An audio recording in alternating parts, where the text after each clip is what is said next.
बूढ़े भिखारी की अनोखी कहानी। हर दिन एक भिखारी दरवाजे के पास आकर भीख मांगता था और घर का मालिक हमेशा घर के बाहर आते ही उसे देखकर मुंह फेर लिया करता था। कई बार उसके लिए गालियां भी बकता। वो कहता, तू जिंदा ही क्यों है? पूरी ज़िंदगी ऐसे ही भीख मांगेगा क्या? धरती का बोझ क्यों बन बैठा है? और कभी कभी उस भिखारी को गुस्से में वह धक्का भी मार दिया करता था।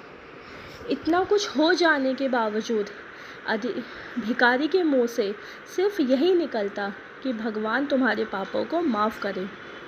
एक बार सेठ को धंधे में बड़ा नुकसान होने की खबर मिली।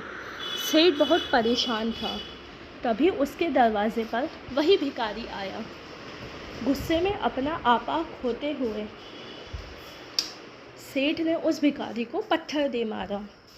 पत्थर लगने के कारण भिखारी का सर फूट गया और उसके सर से खून बहने लगा। फिर भी दर्द से कराते हुए भिखारी ने इतना ही कहा, भगवान तुम्हारे पाप को माफ़ करे। भिखारी वहाँ से चला गया। सेठ सोच में पड़ गए। भिखारी को पत्थर मारा, फिर भी उसने सिर्फ प्रार्थना की। सेठ का गुस्सा शांत हुआ। सेठ का मन शांत हुआ भिखारी का रहस्य जानने के लिए। सेठ ने भिखारी का पीछा करना शुरू कर दिया। भिखारी जहाँ जहाँ जाता सेठ उसके पीछे जाता। सेठ ने देखा कि उसको कोई खाना देता, कोई उसको मारता, कोई अपमानित करता तो कोई गाली देता। लोग भिखारी के साथ चाहे जैसा व्यवहार करते, लेकिन भिखारी सबके लिए एक ही प्रार्थना करता, भगवान तुम्हारे पाप माफ़ करे। अब रात होने को आई थी। भिखारी अपने घर जाने के लिए लौटा। वो अपने घर पहुंच गया, लेकिन सेठ अब भी उसका पीछा ही कर रहा था। एक पुरानी टूटी हुई खटिया पर एक बूढ़ी औरत लेटी हुई थी। काफ़ी कमज़ोर और बीमार लग रही थी। वह भिखारी की पत्नी थी। अपने पति को वापस आता देख वह खाट से उठ खड़ी हुई। पत्नी ने अपने पति के भीख वाले कटोरे में देखा, उसमें सिर्फ आधी बासी रोटी थी। उसे देखकर वह बोली, आज बस इतना ही मिला? और हाँ, आपके सिर से खून निकल रहा है, ये चोट कैसे लगी? बूढ़ा भिखारी बोला, आज बस इतना ही मिला, किसी ने कुछ दिया ही नहीं। सब ने गालियाँ दी और एक ने पत्थर भी फेंका, इसलिए मेरा सर फट गया।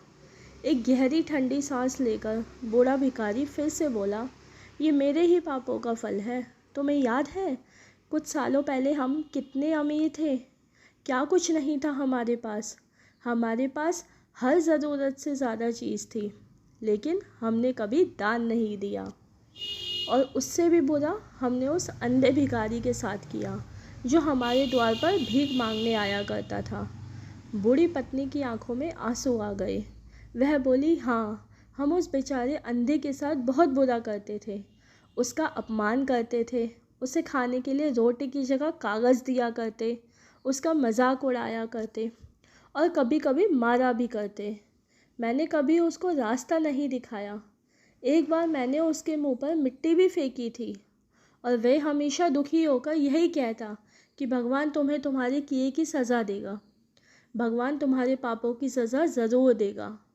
उसका श्राप सच हुआ और हम इस दुख भरी ज़िंदगी में आ गए।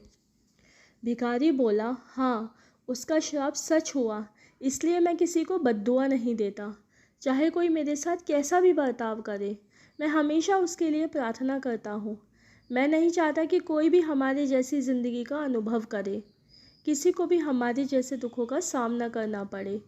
वो नहीं जानते कि वे कितना बड़ा पाप कर रहे हैं, इसलिए अनजाने में हुए पाप की ऐसी सज़ा किसी को भी ना मिले, मैं नहीं चाहता। सेठ वहीं पर छुपकर यह सारी बातें सुन रहा था। अब उसे सब कुछ समझ में आ गया था। भिखारी और उसकी पत्नी ने वे आधी रोटी मिल बांट कर खाई और भगवान को धन्यवाद बोलकर सो गए। अगले दिन बड़ा भिखारी फिर से भीख मांगने गया। सेठ ने घर के पास जाते हैं सेठ ने पहले से गरम रोटी उसके लिए निकाल कर रखी थी। उसे देते हुए सेठ विनम्रता से बोला, माफ़ कर दीजिए बाबा, मुझसे बहुत बड़ी गलती हो गई।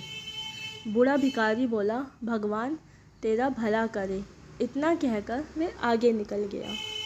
इस कहानी से जो सीख लेने लायक है वह बड़ी ही सिंपल बात है कि आदमी चाहे किसी के बारे में बुरा कहे या भला करे, लेकिन भगवान सिर्फ कर्म के हिसाब से उसको फल देता है। क्या हुआ अगर भगवान नहीं दिखता है, लेकिन यह बात बिल्कुल सच है, उसके खाते में सबका हिसाब बहुत पक्का होता है। वीडियो पसंद आई है तो लाइक कीजिए और चैनल को सब्सक्राइब कीजिए। बाय।